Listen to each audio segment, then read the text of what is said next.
இப்போ நான் இண்டோர்ல இருக்கேன். இங்க ஓகே. ஃபேன் நாய்ஸ் இருக்கு. நான் ம். ரியல்மி பட்ஸ் ஏர் 7 அந்த டிடபிள்யூஎஸ் இயர்பட்ஸ்ல இருந்து பேசிட்டு இருக்கேன். இப்போ ஓகே. நான் பேசுறது என்னோட வாய்ஸ் கிளாரிட்டி, வால்யூம் லெவல் அதெல்லாம் உனக்கு எந்த அளவுக்கு கேக்குது?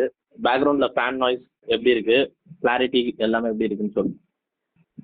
வால்யூம் லெவல் வந்து நல்ல ஹை லெவல்ல இருக்கு. சரி. கிளாரிட்டியும் ரொம்ப சூப்பராவே இருக்கு. ஓகே. நல்லா இருக்கு. பேக்ரவுண்ட்ல பேக் எனக்கு எதுவுமே கேட்கல. ஃபேன் நாய்ஸ் சுத்தமா கேட்கலையா? இது வரைக்கும் எனக்கு கேட்கல. ஓவராலா நல்ல ஒரு கிளாரிட்டி, லவுட் வால்யூம் நல்லா இருக்கு. ரொம்ப நல்லா இருக்கு. ஏர் நாய்ஸ் இப்பயும் எதுவும் உங்களுக்கு வரலையா? கேட்கலையா? மவுஞ்சில் இப்போ நல்லா காத்தடிக்குது. ஏர் நாய்ஸ் எதுவும் கேட்கல. ஏர் நாய்ஸ் கேட்கல.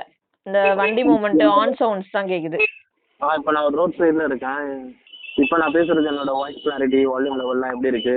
பேக்ரவுண்ட் நாய்ஸ் கேட்குதா உனக்கு?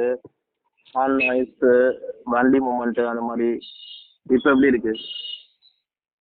இப்போ வந்து வால்யூம் லெவல் வந்து மீடியம் டு ஹை ரேஞ்சில தான் இருக்கு.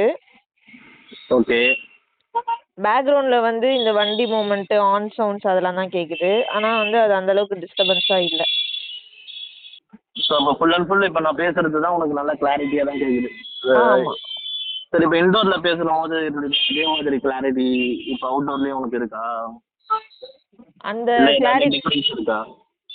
டிஃபரன்ஸ் வந்து வால்யூம் லெவல் இன்னும் கொஞ்சம் லவுடரா இருந்துச்சு. ஆ. அவ்வளவுதான். மத்தபடி இப்ப அடிஷனலா வந்து இந்த ஆன் சவுண்ட்லாம் வந்து கேக்குது அவ்வளவுதான். மத்தபடி வேற டிஃபரன்ஸ் இல்ல.